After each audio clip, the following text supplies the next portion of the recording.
Very good morning student. Last period में हमने देखा था कि माइक्रो इकोनॉमिक्स की डेफिनेशन, इकोनॉमिक्स की definition, normative and positive economics के बारे में बात की थी। थोड़ा सा रिकैप कर देता हूँ विद इन 1 मिनट में। Micro and macro, MICRO small level पे काम करता है, इंडिविजुअल लेवल पे काम करता है, मैक्रोस वर्ड से आया है। MACRO मैक्रो इकोनॉमिक्स जो है वो एक लेवल पे काम करता है जिसे एग्रीगेट लेवल पे काम करता है। जैसे नेशनल इनकम, टोटल एम्प्लॉयमेंट वगैरह हम जो काउंट करते हैं, टोटल अनएम्प्लॉयमेंट, टोटल पॉवर्टी अपने देश में कितनी है, टोटल एनवायरनमेंट की कंडीशंस क्या है, उसके बारे में हम जब बात करते हैं तो वो MACRO माइक्रो इकोनॉमिक्स में आता है। ओके, अब हम 3 क्वेश्चन अराइज करेंगे। एक्चुअल आपके सिलेबस में जो PPC पार्ट था वो सिलेबस से डिलीट कर दिया गया है, तो आप उस पर ना पढ़ें, ध्यान रखें जो सिलेबस में दिया गया उसी कंटेंट पे लर्न करें। Okay, now we are the start second session of in economics class 11 commerce NCERT। Based on NCERT 3 question arises in the economy। Okay, और ये 3 क्वेश्चंस क्या हो सकते हैं? What, how and whom to produce, कब, कहाँ और किसके लिए प्रोडक्शन करना है और क्यों करना है, इसके बारे में हमें पूरी डिटेल इंफॉर्मेशन लेनी है। ओके, तो सैमुअलसन, अब ये जो 3 क्वेश्चन अराइज किए थे वो सैमुअलसन ने किए थे। सैमुअलसन अमेरिका के फर्स्ट नोबेल प्राइज विनर्स हैं, जो अमेरिका के हैं, और उन्होंने पॉल सैमुअलसन नाम है। In often to credit of providing a first clear simple explanation. उन्होंने क्या कर दिया, अपनी लेवल पे clearly simple explanation economic problem को किया। Mainly in order to solve the economic problem. Economic problem कैसे होती है और इकोनॉमिक प्रॉब्लम को सॉल्व कैसे किया जाता है, इसके बारे में उन्होंने डिटेल्स अपने बुक में और अपने थ्योरी में लिखे, और इसी के कारण उन्हें दुनिया का सबसे बड़ा इकोनॉमिक्स का अवार्ड, जो प्राइज नोबेल प्राइज होता है, वो उन्हें मिला है। Economic problem, namely in order to solve economic problem, societies must endeavors answer to 3 basic question arise। एक, what produce, how to produce and for whom to produce। क्या production करना है, कितना करना है और किसके लिए करना है, इन 3 चीज़ों के बारे में हम डिटेल इंफॉर्मेशन पढ़ने वाले हैं। तो शुरू करते हैं। First, what to produce, 3 questions. Scarcity, पहले डेफिनेशन समझ लीजिए। स्कैरसिटी का मीनिंग क्या है? Scarcity means there is not enough for everyone, according demand less supply. Simply बात है, अकॉर्डिंग डिमांड लेस सप्लाई, उसे कहते हैं स्कैरसिटी। मतलब क्या होता है, अगर तुम्हारी 20 यूनिट की डिमांड है और वो चीज़ 20 यूनिट की डिमांड को अगर 10 ही यूनिट आपके पास सप्लाई लेवल पे अवेलेबल है और 20 की डिमांड है, तो according to demand supply less of this good, it is call of, this situation is call of scarcity. Okay, scarcity means there is not enough for everyone. Government must take, अब government क्या करता है, उसके लिए step लेता है और resource को अलोकेट करने की बात कहता है। अभी जो प्रधानमंत्री गरीब कल्याण योजना आई, इस कल्याण योजना का क्या क्या मकसद था?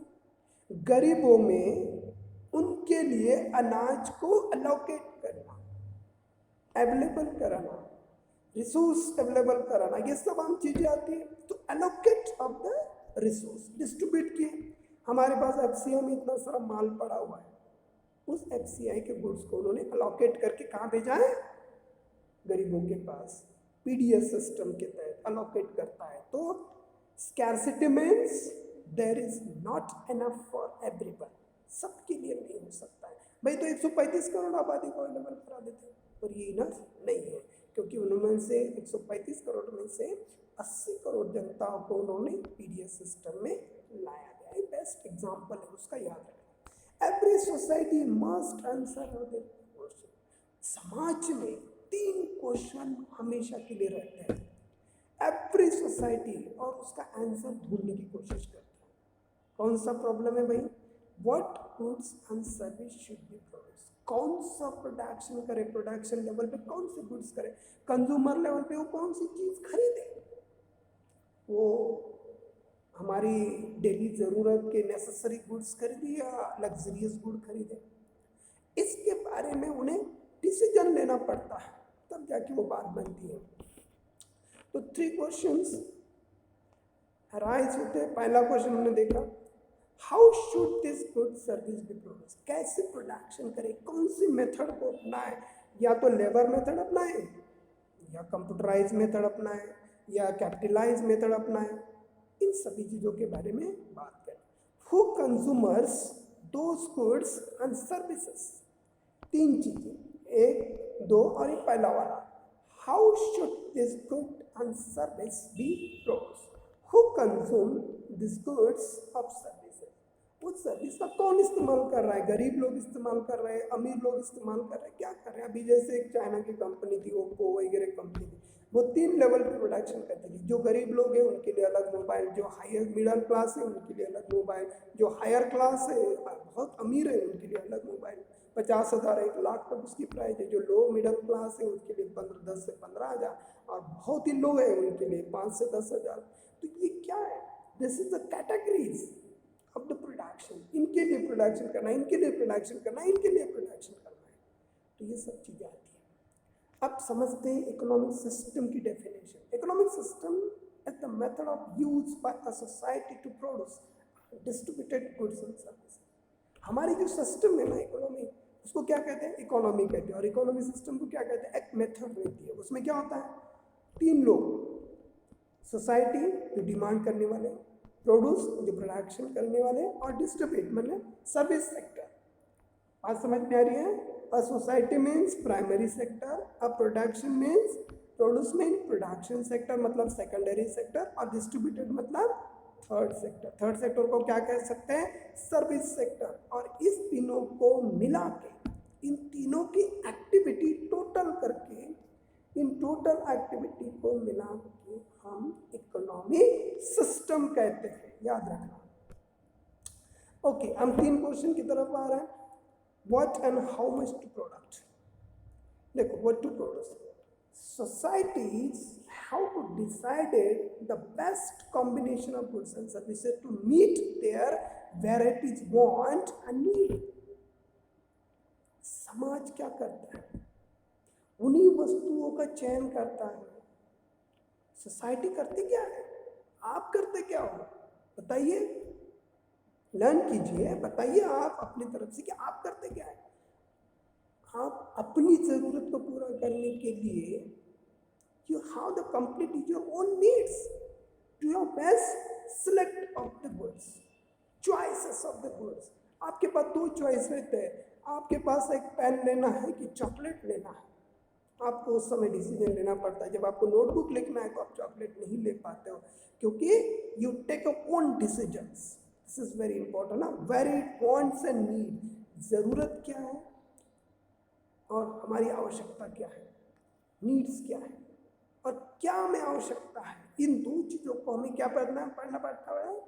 क्लैरिफाई करना पड़ता है कि मुझे ये लेना ही कि लेनी है। अब तुम्हारे पास एक ऑप्शन है, टीचर ने बताया होमवर्क, जैसे मैंने तुम्हें क्वेश्चन बताया, आपको लिखना है, और आपके पास पेन नहीं है, और आपकी दुकान में गया और 2 चीज़ें आपके पास खड़ी है, एक चॉकलेट है और पेन है। आप क्या कहोगे? चॉकलेट ही खरीदोगे या पेन खरीदोगे? ऑब्वियसली पेन खरीदोगे, क्योंकि उस समय तुम्हारी ज़रूरत क्या है? पेन है। अगर तुम्हें दोपहर में भूख लगी है तो तुम पेन नहीं खरीदोगे, तुम क्या खरीदोगे? चॉकलेट खरीदोगे। मतलब according to your needs and wants, society must decided what quantities to different resources. क्या रिसोर्स है, उसकी क्वांटिटी क्या है, कितनी होनी चाहिए? 10 क्वांटिटी होनी चाहिए, 1 क्वांटिटी होनी चाहिए, 5 यूनिट होनी चाहिए, कितने यूनिट होनी चाहिए? उसके बारे में इंसान सोच समझ के डिसीजन लेता है। और देश की प्रोडक्शन सिस्टम भी यही काम करती है कि किसका प्रोडक्शन करें। देश के सामने दो ऑप्शन रहते हैं, तो एक तो नेसेसरी गुड्स का प्रोडक्शन करना है या लग्जरियस गुड का प्रोडक्शन करना है।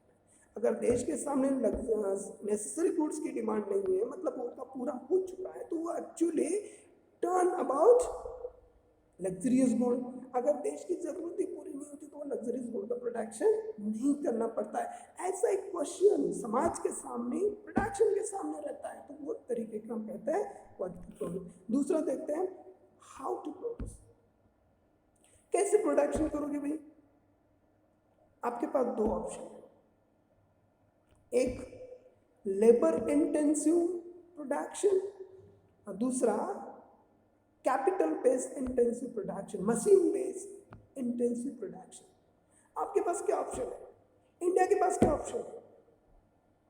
कैसे प्रोडक्शन करोगे आप? इंडिया के पास क्या ऑप्शन है? 135 करोड़ आबादी है, तो हम यहाँ पे कैपिटलाइज इंटेंसिव प्रोडक्शन को नहीं कर सकते, क्योंकि हमारे पास लेबर अवेलेबल है, रिसोर्स अवेलेबल है, labour resource, human resource available है। तो हमें ह्यूमन रिसोर्स को यूज करने के लिए हमें labour intensive farming, labour intensive production system को अपनाना पड़ेगा। अब जब ऐसा क्वेश्चन मार्क समाज के सामने आता है और उसका जो कॉम्बिनेशन से देखो, societies also have to decide a best combination to product that create a desired output of goods and services. For example, precisely how much land, labor, capital should be used to produce consumer goods such as computer, motor cars, luxurious goods या consumer goods जो हमारी ज़रूरत के हिसाब से। और इसके लिए हमें लैंड, लेबर, कैपिटल कितना यूज करना है? क्या हमें ये सारा सोर्सेस कंज्यूमर गुड्स की प्रोडक्शन के लिए लगाना है, या सारा सोर्सेस हमें कंप्यूटर और मोटर कार्स की प्रोडक्शन के लिए लगाना है? तो भाई सोचो किस लेवल पे काम करोगे, क्या है आपका मकसद और कैसे प्रोडक्शन करोगे? या लेबर इंटेंसिव करोगे या कैपिटल इंटेंसिव करोगे? भाई choice is your. Production producer, you are producer, choice is your. तुम प्रोडक्शन और तुम्हें लग रहा है यार मैं इसमें प्रोडक्शन कर सकता हूँ, तो चॉइस करके हमें सेलेक्ट करना पड़ता है। और जब चॉइस करने की बात आती है तो एक क्वेश्चन मार्क लगता है कि मुझे ये करना है कि ये करना है, इसके बारे में बात हो रही है। Okay, now next, for whom produce, किसके लिए प्रोडक्शन करना है भाई? Finally all society need to decide who will benefit from output economic activity. Economic activity याद रखना words, economic activity last period में मैं टच किया। इकोनॉमिक एक्टिविटी हम 10th क्लास में भी पढ़े। इकोनॉमिक एक्टिविटी मतलब those activity conduct in the economy, those activity conduct in the economy to get more and more payment. Those activity conduct in the economy to get more and more income. It is called of economic activity. अब finally हमें क्या select करना पड़ता है? देखो हमने what produce, how to produce. What produce क्या production करना चाहिए, लग्जरियस गुड का करना चाहिए कि इसका करना चाहिए। हाउ टू प्रोड्यूस हमें लेबर इंटेंसिव करना है कि कैपिटलाइज इंटेंसिव करना है, इसके बारे में सिलेक्शन करना है। दो चीजें हुई। थर्ड, किसके लिए करना है? गरीबों के लिए करना है, पुअर लोगों के लिए करना है, मिडिल क्लास के लिए करना है, क्या अमीर लोगों के लिए प्रोडक्शन करना है? ऐसा क्वेश्चन मार्क जब इकोनॉमी सिस्टम के सामने आता है तो उस क्वेश्चन को हम फॉर होम टू प्रोड्यूस कहते हैं। पर इसका सॉल्यूशन भी दिया जाता है। देखिए, finally all the society decided who the benefit from the output from economic activity and how much they will get. किनको कितना मिला, बात समझ रहे हैं? किसको कितना मिला इसके बारे में बात हो रही है। This is often called a problem of distribution. मुझे प्राइमरी सेक्टर में कितना करना है, मुझे सर्विस, प्राइमरी सर्विस और इंडस्ट्री किसके लिए करना है भाई? प्राइमरी सेक्टर पे करना है, इंडस्ट्री सेक्टर पे करना है, या सर्विस सेक्टर पे करना है? तीन चीजें, प्राइमरी, सेकेंडरी या इंडस्ट्री सेक्टर या सर्विस सेक्टर के बारे में बात हो रही है। तो डिस्ट्रीब्यूशन डिफरेंट सोसाइटी में भी develop different way to answer this question. हर एक समाज की अपनी इंडिविजुअल डिमांड्स होती है, तो डिफरेंट सोसाइटी में भी developed of different ways to answer this question. कैसे करोगे? गरीबों के लिए क्या करना पड़ेगा? उसको नेसेसरी गुड्स का प्रोडक्शन करना पड़ेगा। मीडियम लोगों के लिए उनकी ज़रूरत के हिसाब से चीज़ें बनानी पड़ेगी। हाई लग्जरियस क्लास को लग्जरियस गुड का डिमांड करना पड़ेगा। तो ये तीनों चीज़ें according to demand on the society prescribe on this production system. जो प्रोडक्शन सिस्टम किसके लिए अप्लाई करनी है? तीन चीज़ें, what, how and whom. What, which type of production, how, which type of method, technical method, labour intensive या computer intensive या capital intensive, और होम, पुअर, मिडल और हाई क्लास के लिए प्रोडक्शन करना है, नहीं करना, इन चीज़ों के बारे में बात करें। इकोनॉमिक सिस्टम के बारे में बात करते ऑलरेडी मैं बता चुका हूँ कि इकोनॉमिक सिस्टम एक सेंट्रली तीन चीज़ें हैं, और इसको इतना सिलेबस में लिखा नहीं गया, बस इकोनॉमिक सिस्टम की डेफिनेशन बता रहा है। हम तो सिर्फ उसको कैलकुलेट करेंगे, बाकी इसमें कोई खास कर इकोनॉमिक एग्जाम में आने वाले नहीं, सिर्फ हमें मिक्स इकोनॉमी हमारे चैप्टर में इंक्लूड है। Central economy and free economy market, इसके बारे में बात हो रही है। इकोनॉमिक सिस्टम की डेफिनेशन ऑलरेडी बता चुका हूँ। And economic system is the method use of society produce and distributed goods and services. Central plan होता है, सेंट्रल प्लान ऑफ इकोनॉमी, इसे कम्युनिज्म कहते हैं, या रशिया की जो बात कहते हैं, United Cuba, China, north Korea, former Soviet एशियाई, सोवियत यूनियन जो था उसके बारे में बात हो रही है। ये सभी चीज़ें जो है वो प्लान है, और एक सेंट्रली प्लान होता है, पूरे अधिकार उन्हीं के पास होता है। और ये no profit means no incentive, no profit no loss, इन बेस पर सेंट्रली प्लान इकोनॉमिक्स होता है, और ये कम्युनिस्ट गवर्नमेंट कहलाता है। यहाँ पे दो चीज़ें हैं, एक तो ओन ऑल रिसोर्स, गवर्नमेंट की पूरी रिसोर्स होती है, और decided to produce how much production will be receive, कितना प्रोडक्शन करना है, कैसे करना है, कितना करना है, किसके लिए करना है, इसका तुरंत पूरा का पूरा डिसीजन सेंट्रली प्लान में लिया जाता है। इसके कुछ एडवांटेज है, कुछ डिसएडवांटेज है। लो एम्प्लॉयमेंट, एवरीवन हैज जॉब। यहाँ पे अनएम्प्लॉयमेंट जो होता है वो बहुत कम होता है, क्योंकि सारी चीज़ें गवर्नमेंट के अंडर में होती है, और पब्लिक सेक्टर होता है, तो पब्लिक सेक्टर में सभी लोगों को पब्लिक गुड्स को पार्टिसिपेट करने का मौका मिलता है, इसीलिए उसे लो एम्प्लॉयमेंट रहते हैं। ग्रेट जॉब सिक्योरिटी रहती है, क्योंकि गवर्नमेंट पूरी तरह से लेबर की सिक्योरिटी लेता है, तो ऑब्वियसली होगा। Government does not get out business, government does not go out of business, और गवर्नमेंट कभी भी बिजनेस से क्विट नहीं करता है, बाहर नहीं जाता है। Equal income means no extremely poor people, वहाँ पे जो गरीब है एकदम गरीब नहीं रहते, क्योंकि उन्हें गवर्नमेंट ने सिक्योरिटी दे के रखी है। फ्री हेल्थ सर्विस रहती है, गुड्स अबाउट कम्युनिकेशन, पर इसमें कुछ चीज़ें डिसएडवांटेज है। नो इंसेंटिव वर्क, कोई भी काम करे तो आपको कोई इंसेंटिव वर्क में मिलेगा, 10 घंटे करो 8 घंटे करो, आपको तो उतना ही पेमेंट मिलेगा जो गवर्नमेंट ने डिसाइडेड किया है। No incentive innovative of come to good idea, अगर आपने बहुत अच्छी भी आइडिया है तो उसमें गवर्नमेंट के आदेश के बाहर आप नहीं जा सकते, और गवर्नमेंट उसको परमिशन दे या ना दे तो उसके बारे में कुछ कहा नहीं जा सकता।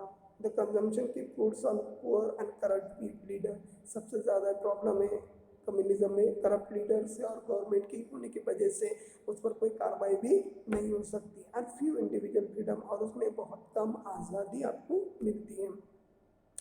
फ्री मार्केट सिस्टम में जैसे अभी अमेरिका की मार्केट है, कैपिटलाइज मार्केट है, लिटिल गवर्नमेंट एम्प्लॉयमेंट, उसमें गवर्नमेंट का जो इन्वॉल्वमेंट है मार्केट में वो बहुत लेस रहता है। Individual own resource answer 3 question, the opportunity to make a profit give the incentive to produce quality item. ये प्रॉफिट बेस्ड इकोनॉमी है, एक ही वर्ड से याद रखना, profit based economy. Widely variety of good available in consumers and competition और self interest work, के दोनों एक साथ काम करते हैं। ये कुछ एग्जांपल्स हैं फ्री मार्केट्स के example of how to free market recognize its owner of computer is company making other business incentive to start profit based economy competition होता है cut throat competition we produce the goods and services society make following and most efficient production of goods that consumer want produce to lowest price and highest quality इनमें एक बात होती है कि consumer based market होने की वजह से ज़्यादा कंज्यूमर को अच्छी गुड्स प्रोवाइडेड करने का काम करती है। तो दिस इज ओवरऑल चैप्टर। हमें कुछ क्वेश्चंस के बारे में डिस्कस करना है। देखिए यहाँ पे फर्स्ट क्वेश्चन है distinguish between micro and macro economic, जो पहले वाले वेबसाइट से आप देख के कर सकते हो। Define micro economics, explain the importance of micro economic business decision में कैसे हेल्प करता है। Explain the scarcity definition already आ चुकी है। How does the consumer make choice this scarce resource. Distinguish between positive and normative science, जो already बता चुका हूँ पहले वाले वेबसाइट में। What is the positive and normative science, ये भी बता चुका हूँ। Economics is a positive science, आप उससे पढ़ लीजिए। Scarcity is a resource need to choice. Explain the basic of ethnic problem of causes need, what proper allocation of resource, 3 concept what, how and whom. Define opportunity cost and this is the economic model what to use. इन सारे question के answer NCERT में लिखे हैं, आप अच्छे से उसको समझ लीजिए। जहाँ पे आपको क्वेश्चन का आंसर नहीं मिल रहा, आप बात करें बाय मैसेज से बात कर सकते हैं। तब तक के लिए आप इन क्वेश्चन को अच्छे से लर्न करें और अच्छे से उसको समझ लें। जहाँ भी आपको कोई प्रॉब्लम आती है कम्युनिकेट करें। Okay, so easiest go study easily, understanding easily, and try to understand each and every concept.